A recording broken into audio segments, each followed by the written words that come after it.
Good evening. So yesterday we ended with the line also seeing the 5 skandhas or 5 aggregates to be empty of nature. Okay? So we discussed this point a little bit yesterday. So let me cite a quotation from the great scholar Kongtang Tenpa Dome, where he says, how to say, ne korbe dunge yodocho da dangzin dönji jebena te dungni jimbe tabzula putamdo yonji bebarik. So by now all my Western friends also understand Tibetan, yeah? So this quotation says, ne korbe dunge yodocho, all the sufferings, problems, difficulties that we see in the samsara are harms inflicted by self-grasping. That Dangzi Dungji Seven, inflicted by the enemy self-grasping. So my children, he says, my children, Pu, son or children, if you desire liberation, then your only task is how to uproot this enemy self-grasping. How to eradicate, remove this self-grasping. Very powerful line. All these sufferings, problems, difficulties, aging, sickness, death, headache, stomachache, diarrhea, whatever,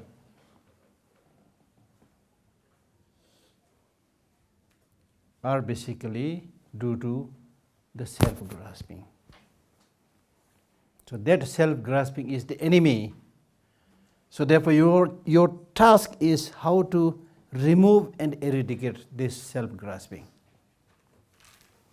So now here we need to know the meaning of self-grasping. So we need to know the differences between the self that is existent and another kind of self which is repeatedly said in the text as not being existent. Dame. Very soon you will read Migme, Name, Cheme, you will read all those things.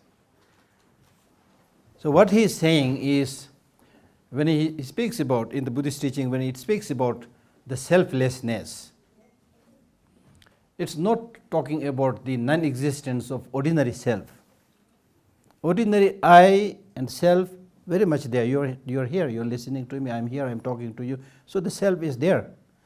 The conventional, nominal I and self is there. But then what are we talking about selflessness?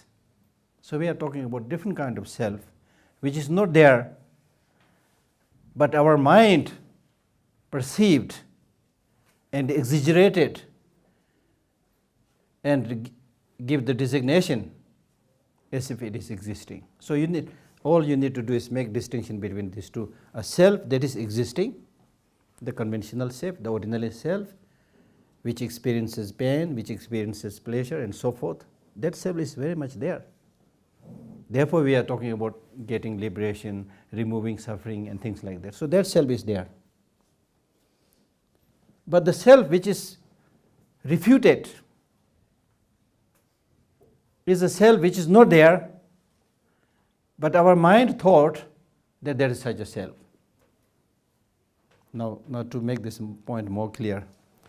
So here, selflessness or emptiness basically same meaning. Same meaning. So emptiness is basically like zero. When we see the figure 0, we will start thinking, oh, 0, no value. That's our immediate understanding.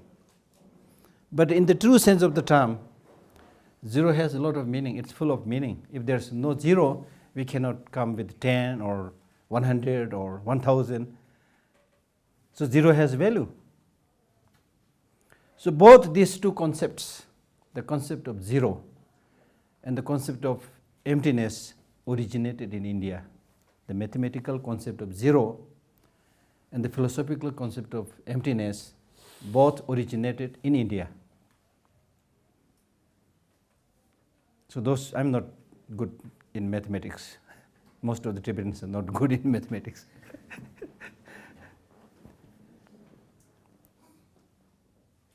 But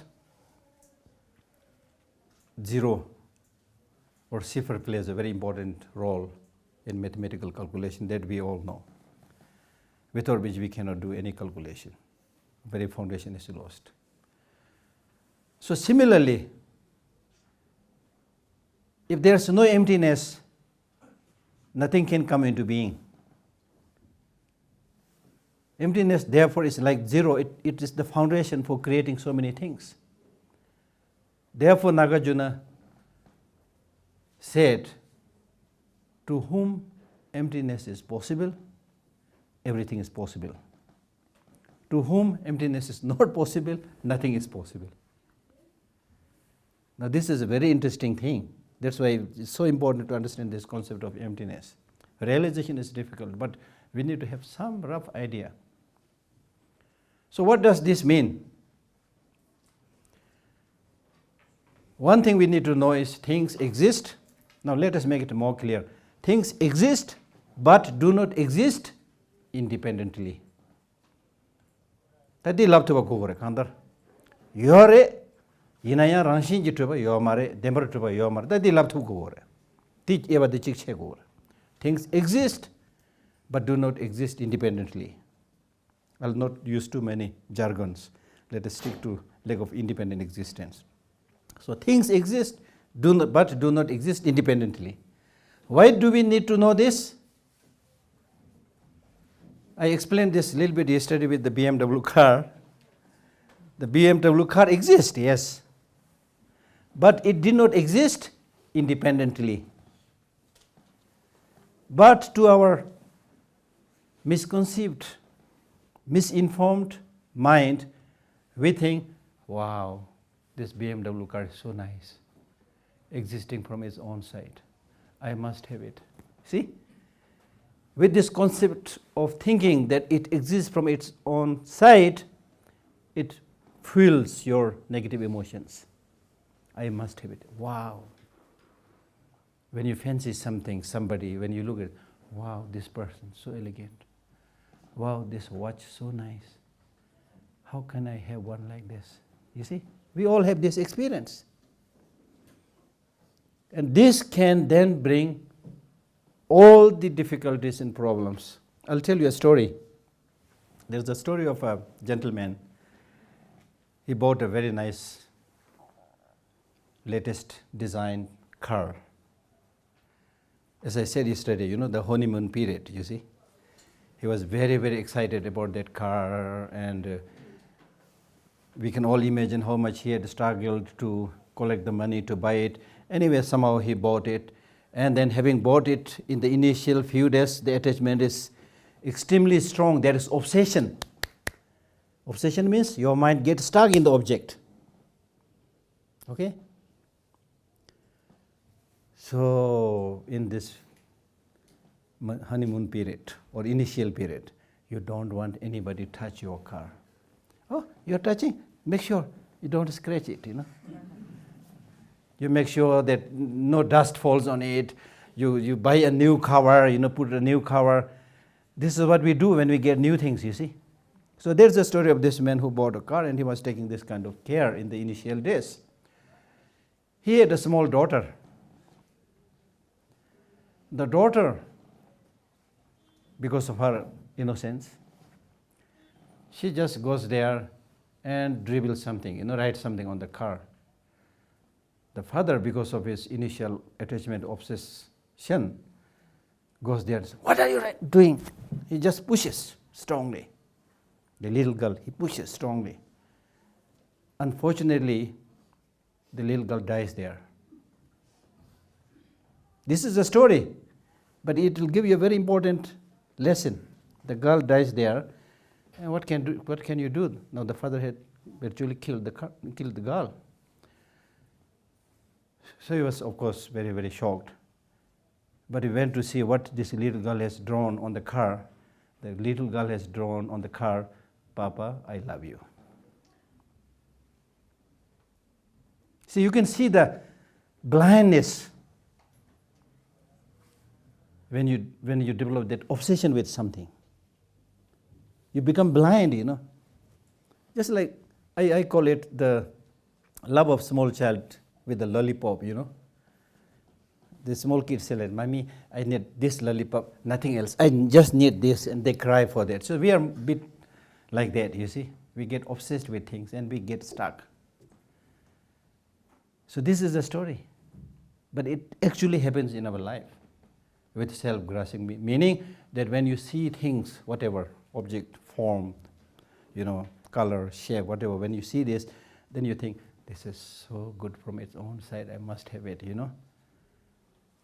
When you see these things as having inherent independent existence, then you develop with your friends, relatives, "Oh, my friend, my dear brother, my dear sister, he's the best person in the world." And when you have that little bit of contaminated love towards your brother, sister, you can imagine.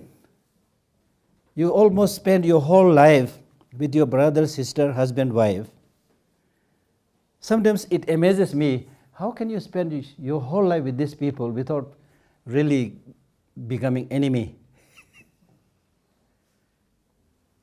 With other people, very difficult. If you want to stay with somebody even for a short time, it's very difficult. "Oh, I wish this Geshe goes very soon, You're able to live together with your brother, sister, family members because at least you have some love. Love minimizes fault.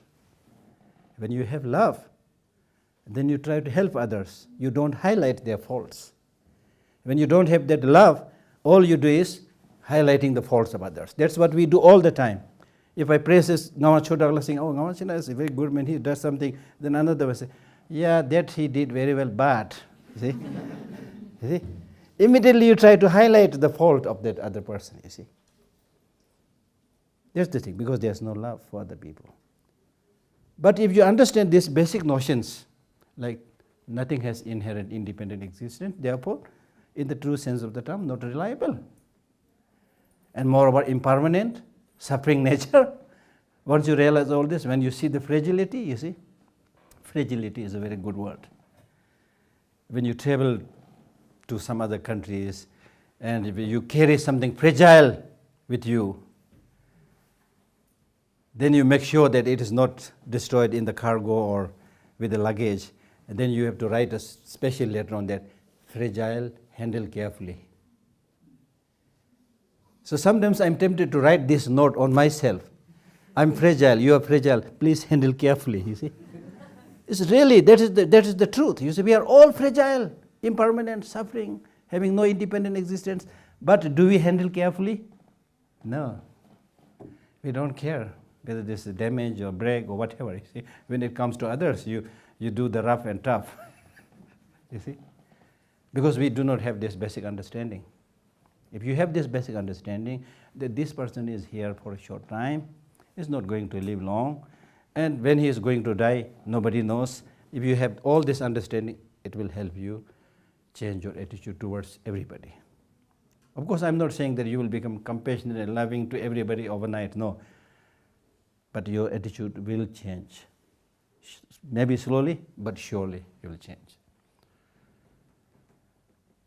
But when we have this strong self-grasping, thinking everything is independent existence, then as I was saying, towards your relatives and friends, "Oh, they are my friend, relative, brother. How nice they are, 100% nice. I must look after them, I must love them." You see? Attachment, obsession. When it comes to your enemy, horrible. His Holiness is talking about having negotiation and dialogue with the Chinese leaders. How can we do this? That kind of attitude, you see. They are horrible, 100% negative, outright negative. The negativeness is existing from their own side. We develop that kind of attitude, you see. So your hatred towards that person is 100%.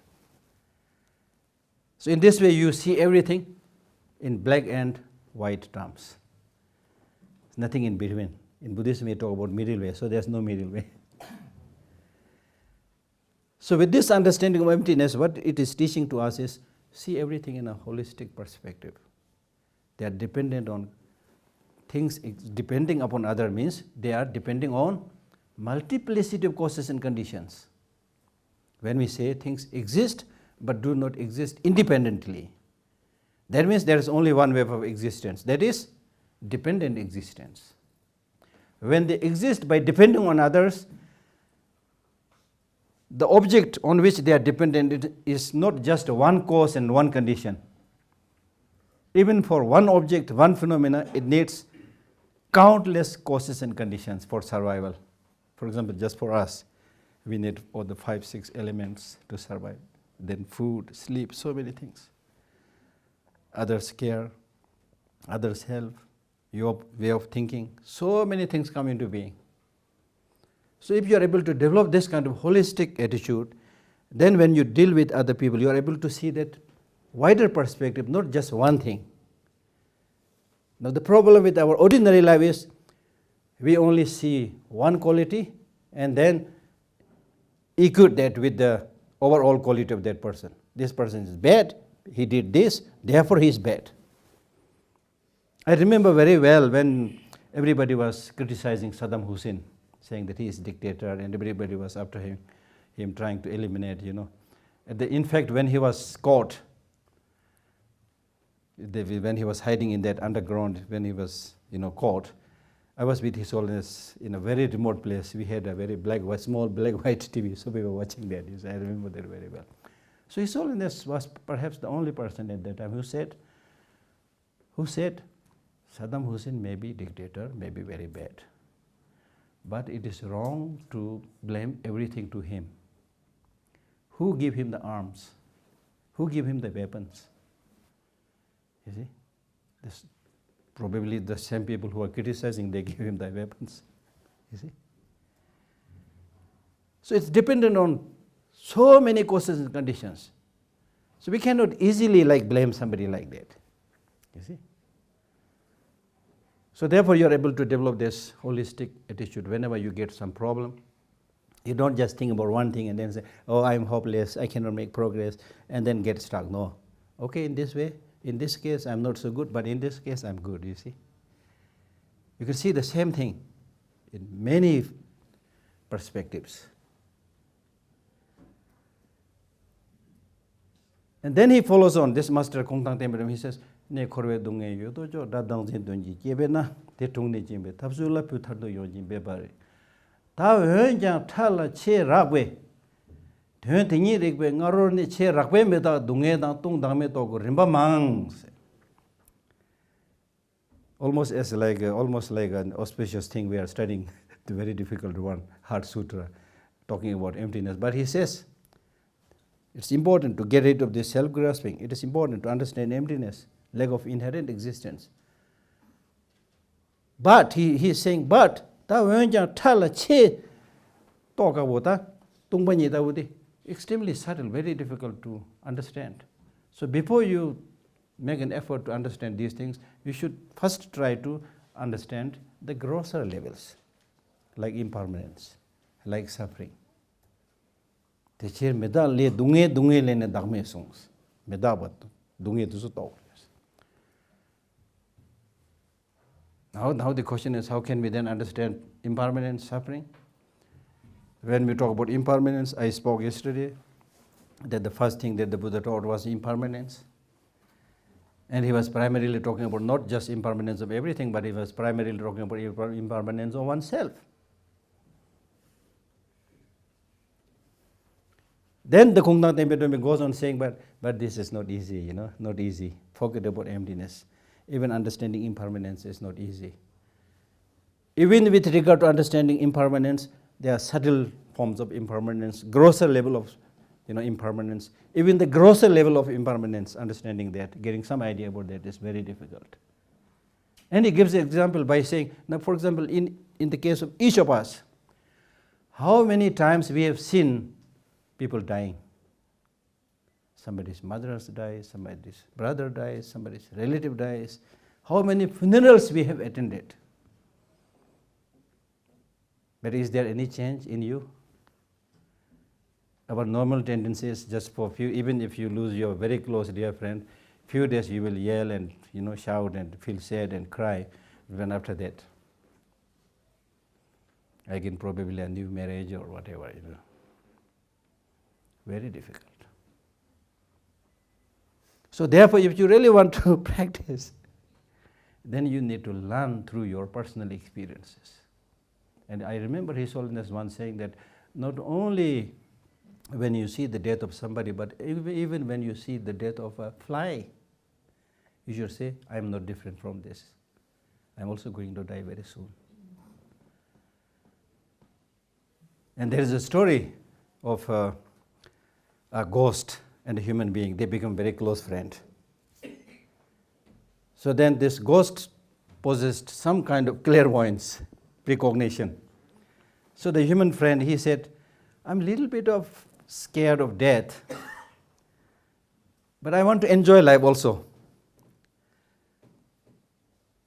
So when the death for me is coming very close, quite near, then please, because you have some precognition, you please inform me in advance.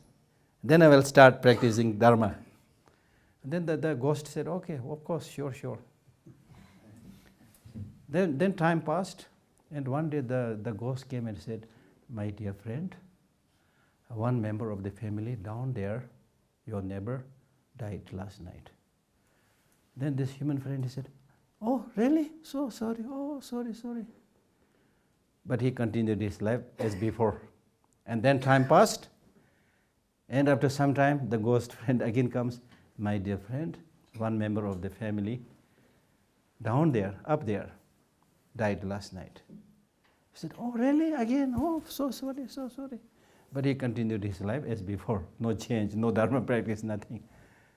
And one day then the ghost came and said, my dear friend, it's your time to go. The human friend said, how come? I told you to tell me a little bit in advance. Then the ghost said, I have never seen a person so stupid like you. I told you 2 times. I told you 2 times, you see? So these things that we see around is telling us. It's telling us. And especially when we grow a little bit old, then hairs falling away, becoming white, wrinkles developing. These are signs. Then teeth falling, eyesight failing, These are signals being sent. You see, but we don't understand the signal.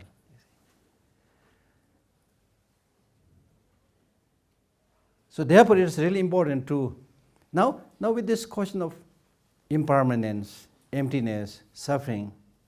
Is this something that is this something that's invented by Buddha? No. There's another very important thing we need to know. This is not something Buddha fabricated or invented. It's the way things are. It is there. But despite our wanting happiness and peace, we turned a blind eye and never cared to look about this reality, We started living in a world of imagination, started floating on the cloud, just like Pari, forgetting all the realities, you see. So that's why Buddha was saying, no. You just can't float in the space and live in the imagined world.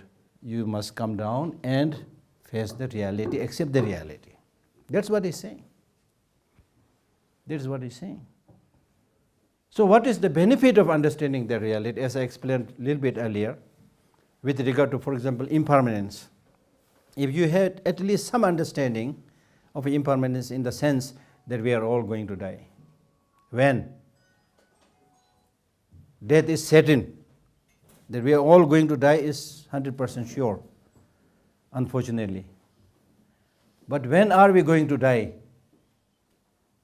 That is unfortunately not sure. In today's world, people are very good in making appointments. But the Lord of Death will not come here seeking your appointment. When do you want to die? It can be any time, you see. Any time means any time.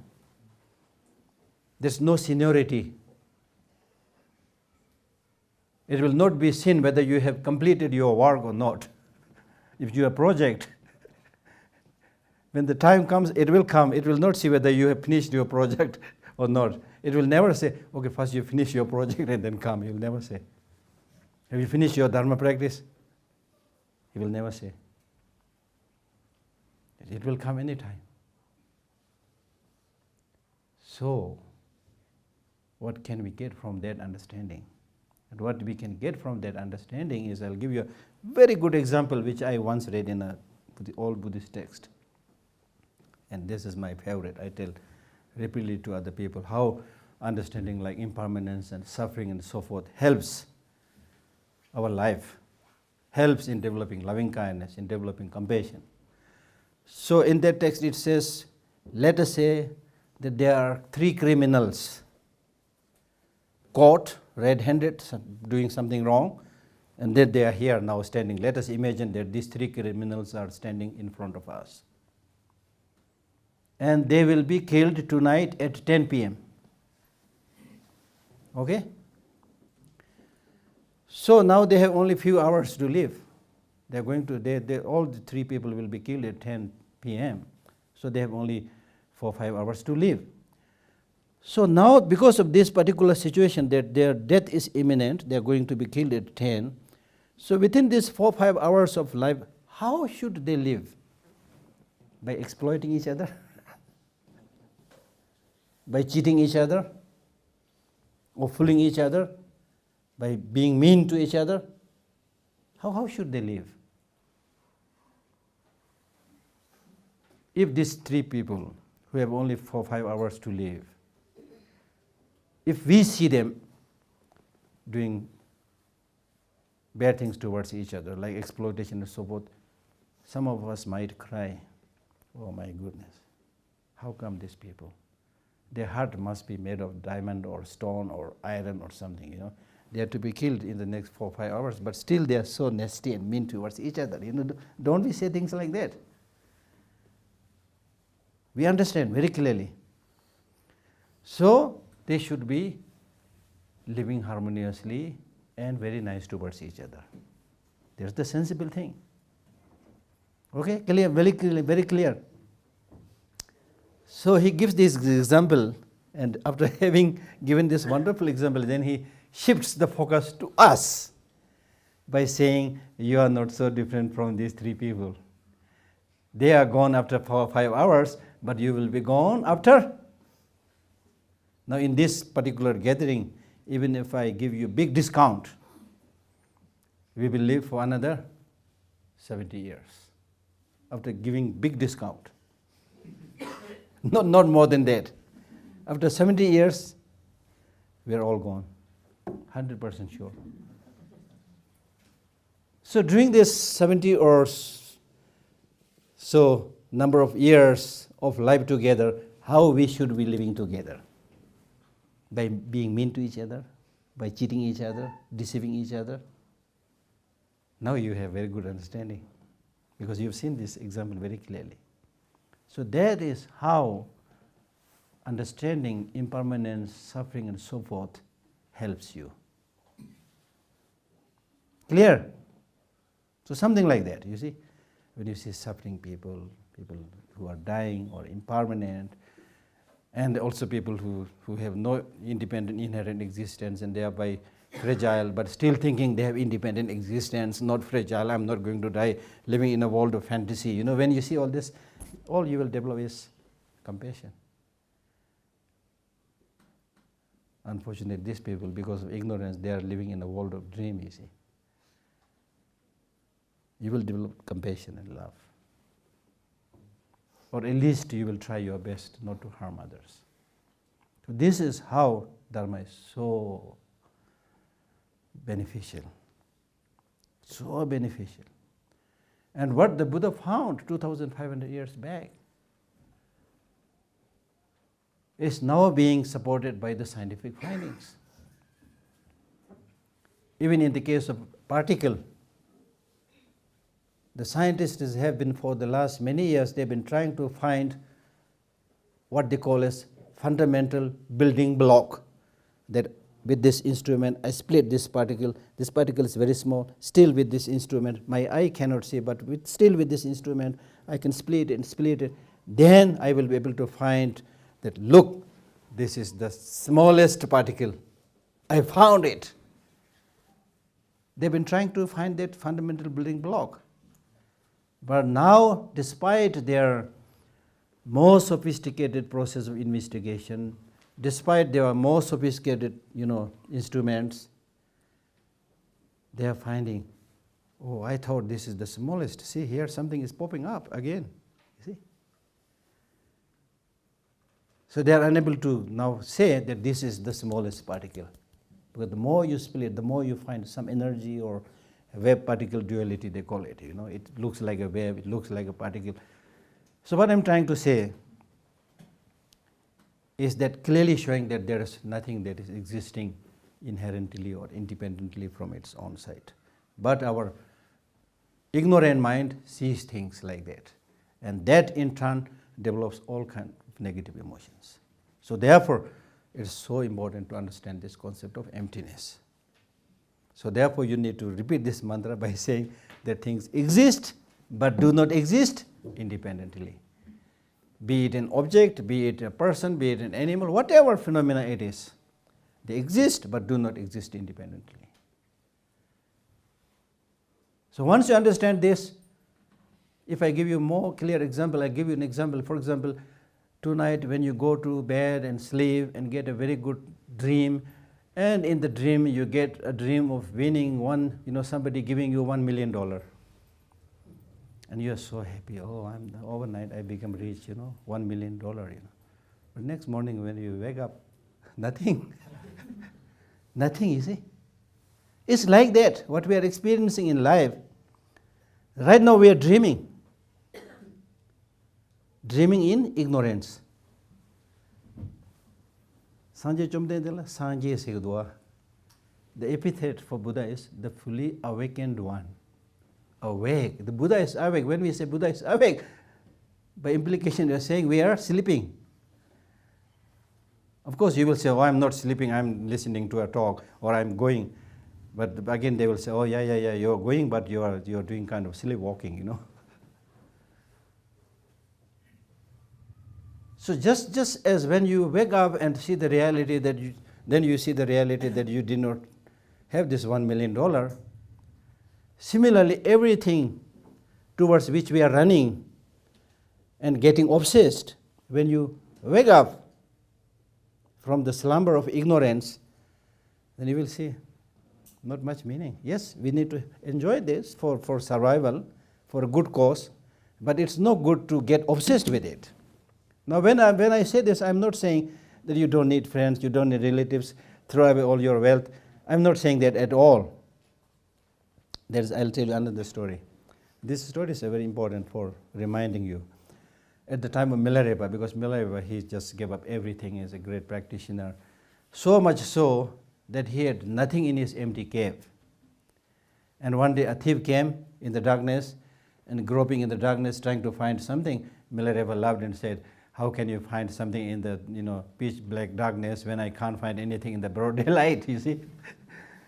So such was the practice of Milarepa. So anyway, so there was a person at his time who was so inspired by Milarepa's way of life. He said, it's absolutely wonderful, I need to give up everything. And he distributed all his wealth, he gave up everything. So that's not so difficult. To throw away things is not so difficult. The problem is your mind ready? In this case, the person's mind was not ready, then he started suffering, you see. Because his mind was not strong like Buddha or Milarepa. Then he started saying bad things against Milarepa by saying, it's Milarepa who made me a beggar overnight. And then look at the bodhisattvas. In the bodhisattva practice, it said, having a lot of things is not the problem. In fact, if you want to practice giving and so forth, you need to have so many things. You need to be rich, things like that. But the problem is your obsession, your attachment. That's the problem. So it's not like just throwing away things, when you're not ready. So therefore you can, what I was trying to say was that whether it's impermanence or suffering or emptiness or whatever facets of reality, it's important to understand the reality. So therefore we are talking about emptiness here. Even in ordinary life, Now I see this very important for everybody, and especially for us the Tibetans also, or anybody of course, is that what this teaching is basically saying is that you should have that capacity to ask question all the time. Don't just follow others. Ask questions, see things, understand the reality. When you talk with somebody, pay attention to that person. Try to find his background, name, whatever. If you're looking at flower, try to understand the name of the flower, when it grows, everything. If you're able to adopt this kind of process of living a life, you will become so thoroughly experienced and well educated in everything. So it's not just the books from which you learn everything. The nature is an open book. The great thinkers like Buddha spent most of his life out in the wood. In India also, like you think about,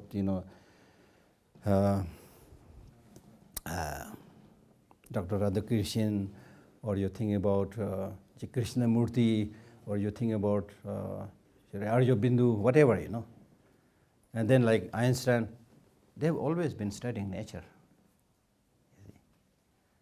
So therefore, in our process of educating oneself and educating our community also, it's very important to personally test and see and be aware and alert, whatever is happening around you. Then your life will also flourish because you get so much information and knowledge around us. So that's on a very grosser level, this teaching is also guiding us towards living an observant life. Observant, like His Holiness. I was struck. Of course, His Holiness very special. When somebody is taking a photo of him, the person, because of his nervousness, they may be able to doing something quickly, but His Holiness says, "Oh, your camera, the lid is not open, Oh, the light is not blinking, whatever." He has observed everything because he is watchful, observant. Now, in our case, when we are talking with somebody, suddenly there is a phone, you will completely ignore that person, and then, "Hey, how are you?" You don't want to talk with your husband and wife, but very good in talking to someone stranger, "Oh, how are you?" So there's the thing. So basically, this we are talking big here, emptiness and things like that. But basically, what it is saying is, in your life, be observant, understand the reality, understand the nature, try to live in accordance with the nature. This is what he is saying. Try to live in accordance with the nature. Now even in terms of environmental protection, protection. If you don't understand the nature, if you don't take care of them, how can you survive? It's not only the trees falling and the waters getting polluted. You will be the one who will suffer. We will be the one who will suffer, you see. So living in accordance with nature is what he is saying. Okay. So Buddha was born under a tree, meditated under a tree, and died or passed away under a tree. Nature. So for us, the Tibetan community particularly, is important to protect environment, take care of environment, planting flowers, trees, whatever, If all your surrounding is dirty, and you wear very nice clothes, moving around, doesn't look nice, you see. Doesn't look nice. So starting from small things, we can easily do, start doing small things, and then, of course, go to Shunyata and so many other things. So, I basically explained the point. Seeing the five skandhas to be empty of nature. Form is emptiness, emptiness also is form. Emptiness is no other than form, form is no other than emptiness. So, this looks very difficult, but we can make it very easy. That means now let us take the example of this paper. This paper is emptiness. Emptiness is no other than this paper. That means when we talk about emptiness, we are talking about the emptiness of a particular object. Without referring to a particular object, you cannot talk about emptiness in vacuum. Okay?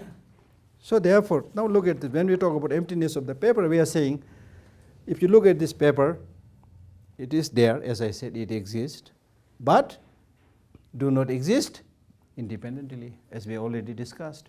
So since it do not exist independently, therefore it is devoid of independent existence. That devoid of independent existence is called emptiness. Form is emptiness. That means the paper is emptiness. So form is emptiness means the way the paper or the form exists is that it exists dependently, not independently. So therefore empty of independent existence. That is called emptiness. So the nature of this paper or any object is emptiness. Form is emptiness. That's the meaning. The ultimate nature of any object, including form, is emptiness. Emptiness is form. When we say things do not exist inherently, or when we talk about emptiness, again we are referring to that object, the form or the paper, so forth. So emptiness is form in that sense. Okay? We are not saying emptiness is form. Emptiness is, of course, not form. It is permanent. It is a permanent phenomenon. But when we say emptiness is form, it means the so-called emptiness has to be explained on a basis like a form. Therefore, emptiness is form. So therefore, the relation between the form and the emptiness is such, they are of same entity, just like milk mixed in water. When you mix milk in the water, you cannot distinguish which is water, which is milk. You know, they are of same entity. Okay? So that is therefore this last two line, emptiness is no other than form, form is no other than emptiness, means they have same identity. Of course, they are separate, but have same identity. Okay? Thus, Shariputra, all dharmas are emptiness. So therefore, as I said already, I explained already, all dharmas, all phenomena are emptiness. Their ultimate nature is emptiness. There are no characteristics, there is no birth and no cessation, there is no impurity and no purity. In the same way, so just like the form, in the same way, feeling, that means feeling is emptiness, emptiness is feeling, and so forth. Okay? So be it feeling or perception or formation and consciousness, their nature is again, ultimate nature is emptiness. Thus Sariputra, then he summarizes it by saying all dharmas are emptiness. So up to this point he is primarily talking about how to do this meditation on emptiness, or particularly thinking and hearing on emptiness during the first two parts, part of application and part of preparation. Then he goes to the third part, the part of seeing, the process of practice during the part of seeing. As I explained earlier, part of seeing means seeing emptiness directly. When you see emptiness directly, then you have entered the path of seeing. So during that, you meditate on what is known as the doors of, three doors of liberation. Number tharve gosum. Number tharve gosum. Okay? There are no characteristics, basically saying the same thing. Things, there are characteristics. Chechu yorwa ta, chema yorwa, misozu chechu da ta yorwa. Yina yang ranshin yutubi chechu yomare ta yomare. There is no characteristics having independent existence. Of course, there are characteristics, there are signs, but there are no independently existing characteristics. Similarly, there is birth. Yes, we are all born. But there is no birth having inherent existence. There is no cessation having inherent existence. There is no purity, impurity, like the sins or negative actions, those kind of impurities. They are there, but they are not independently existent. That is really good news. If these negative emotions have independent existence, then it's not possible for us to remove them, you see. And purity, the virtuous practices also, they exist but do not exist independently. There is no decrease and no increase, decreasing the negative emotions, increasing the positive emotions. These things can be done, but they do not have independent existence. Okay. So So this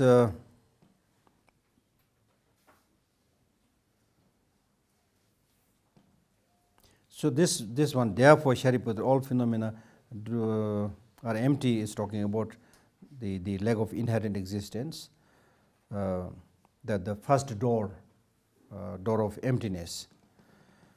And then it is saying that in terms of the causes also, there is no characteristics, and in terms of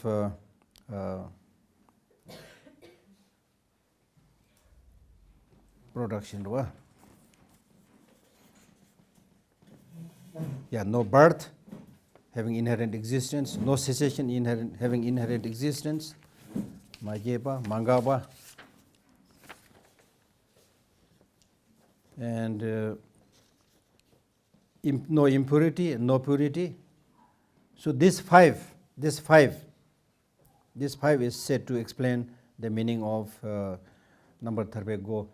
The first one is number tharbe go tungbanyi.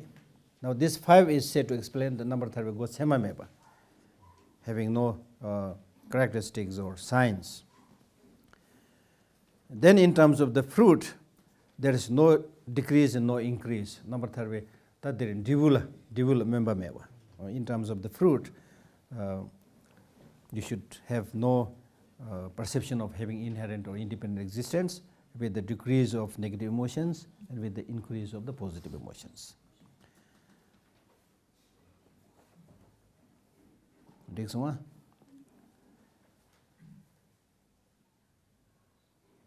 And then it goes on explaining about how to practice it during the path of meditation.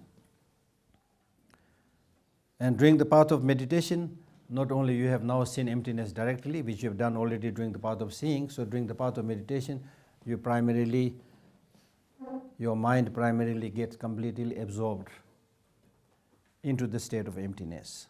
So in the parlance of that mind, which is totally absorbed into the emptiness, then you don't see any of these conventional realities.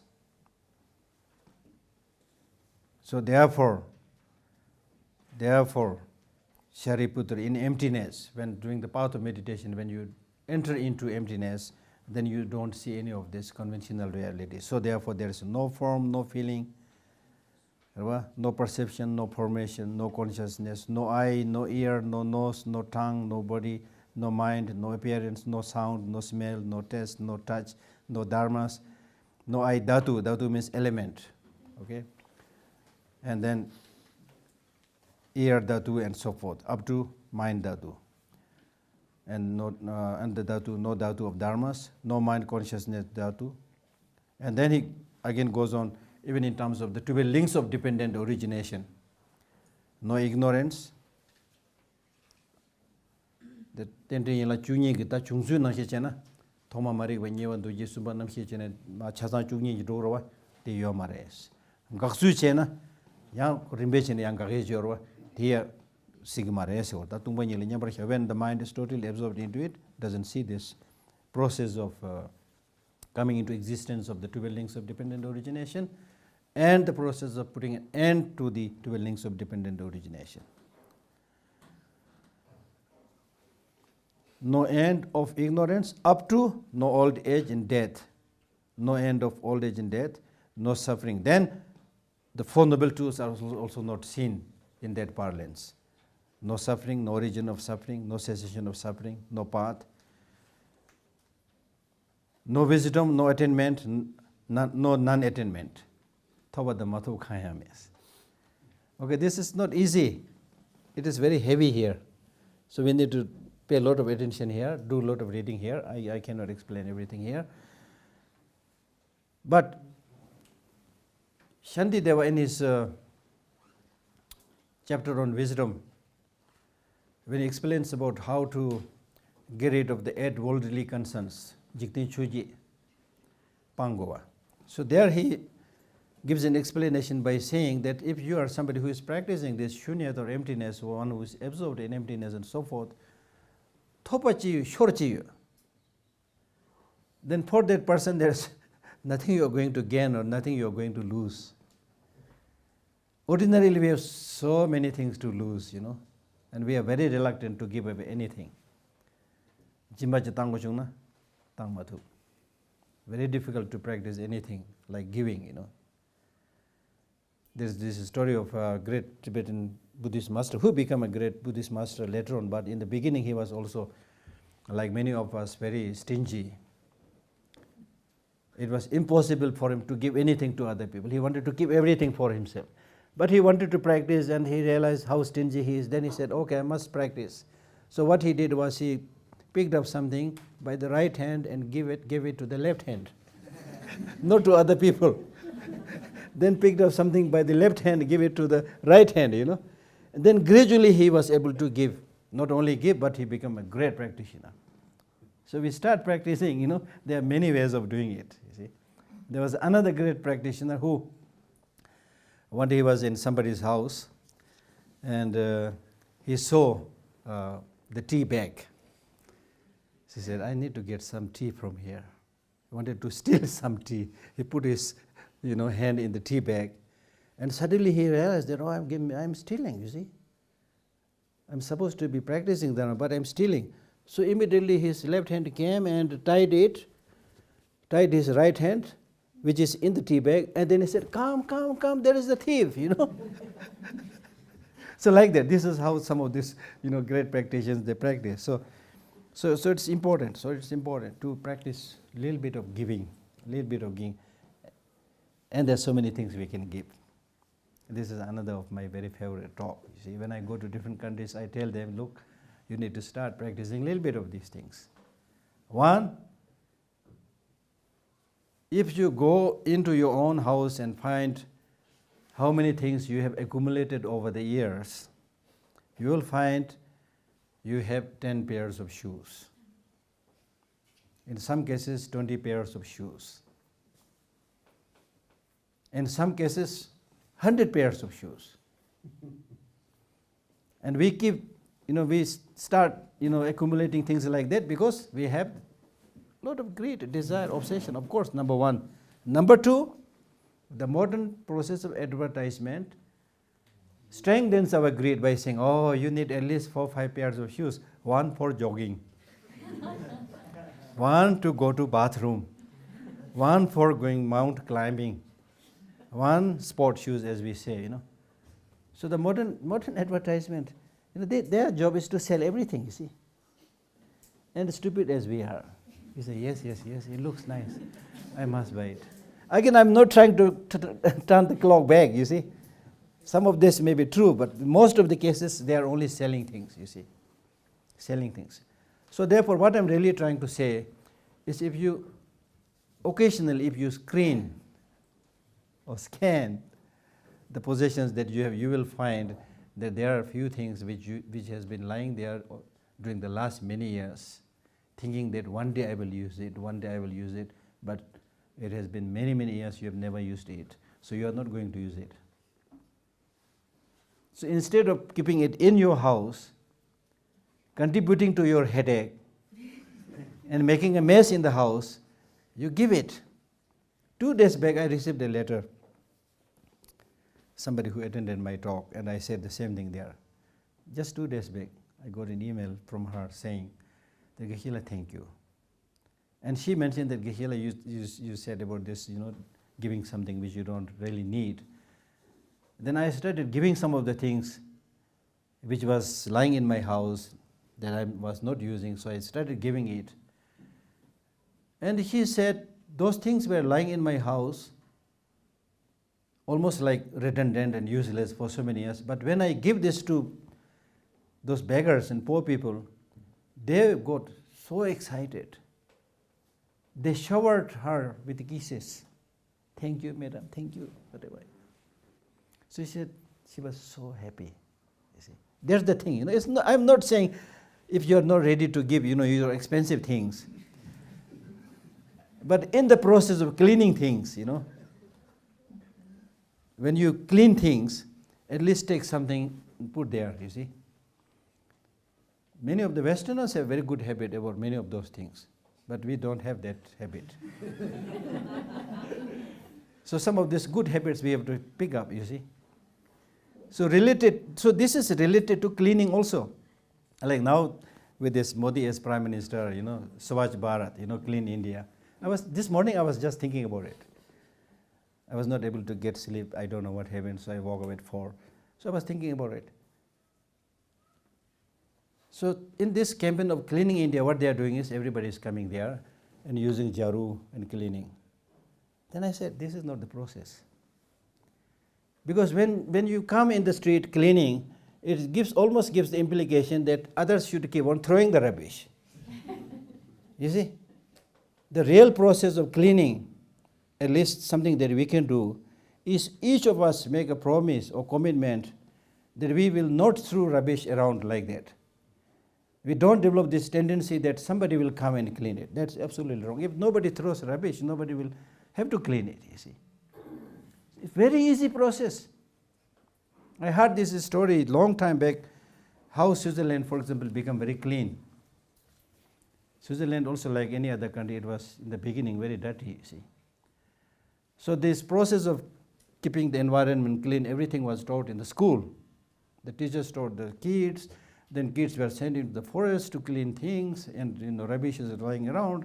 So gradually the kids picked up that habit, and when they came home, so their elderly parents, throwing the rubbish around, Ma, you can't do this, My teacher said this is very bad, things like that. And then elderly people, of course, you don't need to tell them repeatedly because they have life's experience, you see. So this is how Switzerland became clean, and many other countries became clean. So therefore, again, you can see that whether it's making the environmentally, clean or whatever, it's all related to the mind, your way of seeing others, your way of contributing your creativity, your support, your enthusiasm. You see, everything comes from the mind. Okay.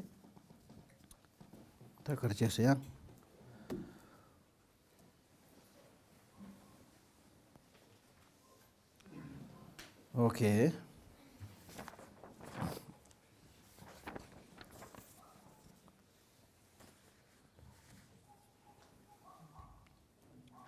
So from that parlance of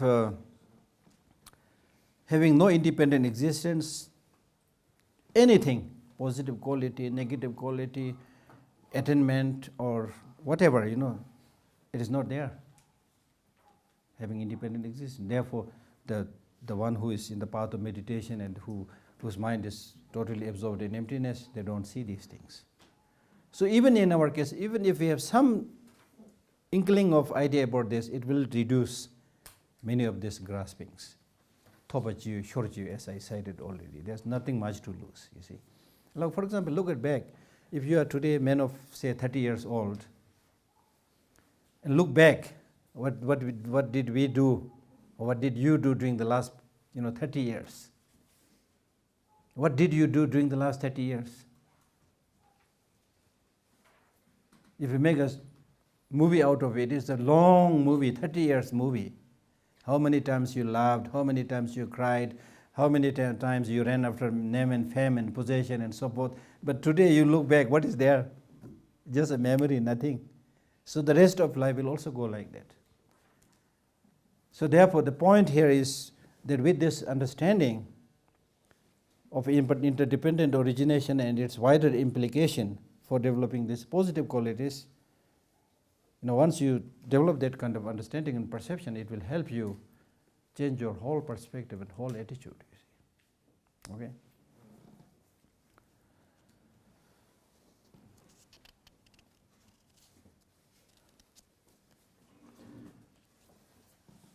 Therefore, Shariputra, since the Bodhisattva have no attainment, they abide by means of Pranjana Paramita. Since there is no obscuration of mind, there is no fear. See? Since there is no obscuration to the mind, there is no fear. We get a lot of fear all the time. I'm going to die, you have fear. I'm going to get this problem, you have fear. From where does this fear arise? These fears arise because of your misconception of reality.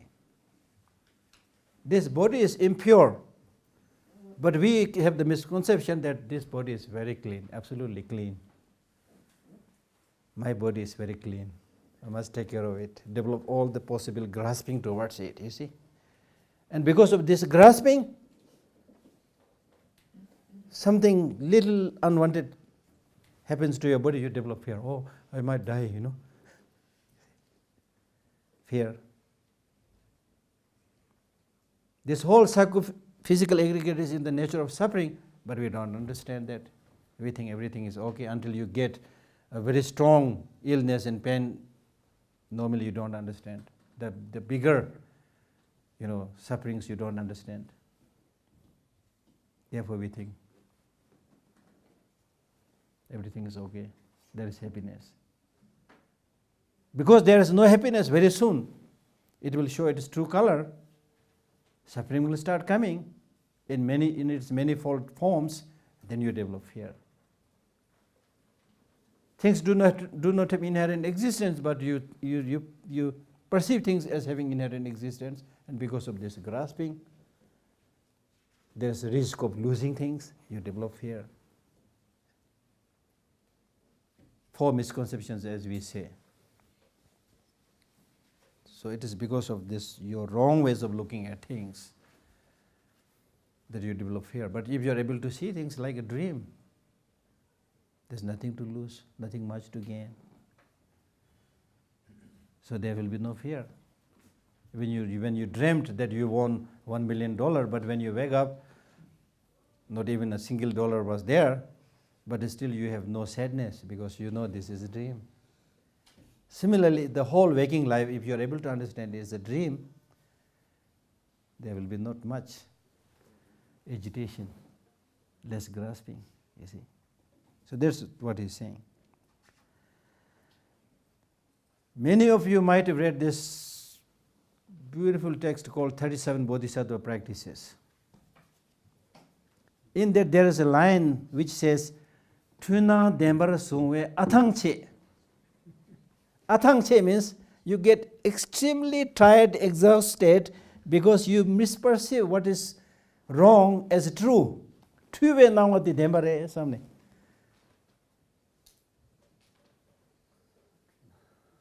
Just like trying to catch the rainbow. At a distance it looks very beautiful, but if you try to catch it, go near and catch it, you will never be able to catch it. It's like that. Things we are experiencing is like that.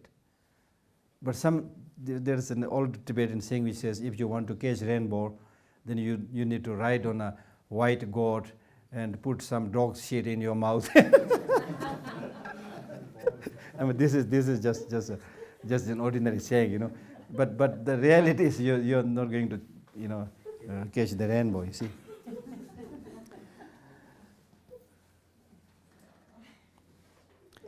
Because this is very important. This was, when I read this line, it was very,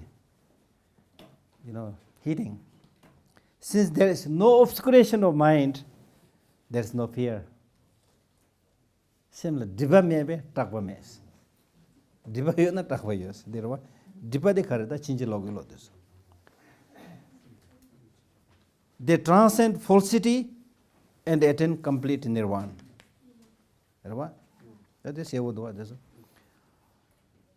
And it is because of this great importance of meditating on this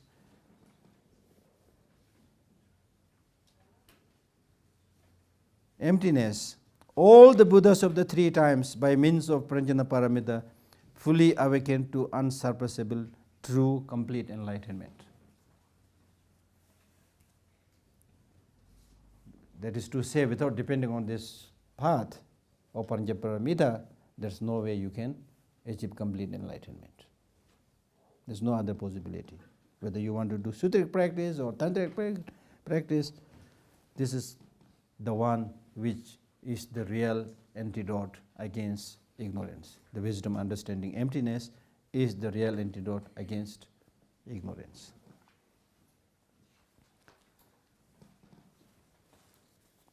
Therefore,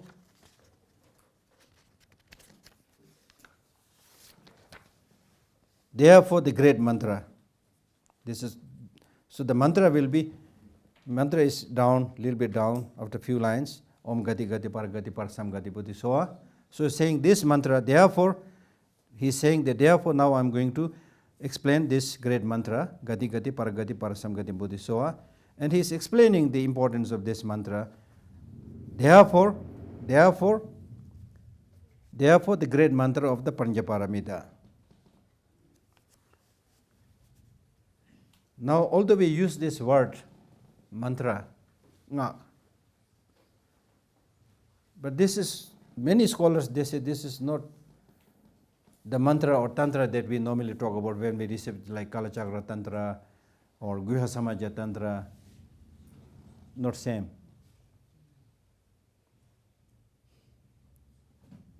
This word, basically mantra, is a Sanskrit word. Man, mind. Mera man khush nahi hai. Man. Tera, protecting the mind. Yichoba. So that according to the actual tantra or mantra, it means, mantra means by doing these tantric practices, you are able to protect your mind. How? Just to say a few words.